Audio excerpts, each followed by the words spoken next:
If I have a first and a second mortgage, can I still do a short sale? I'm Lathe Lavada with the Lathe Lavada Home Selling Team.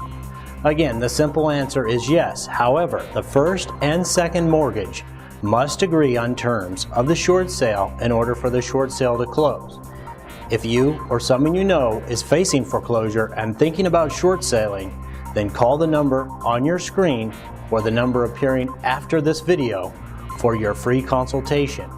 If you like this video and want to see more, please visit www.mrshortsalenv.com/FAQ.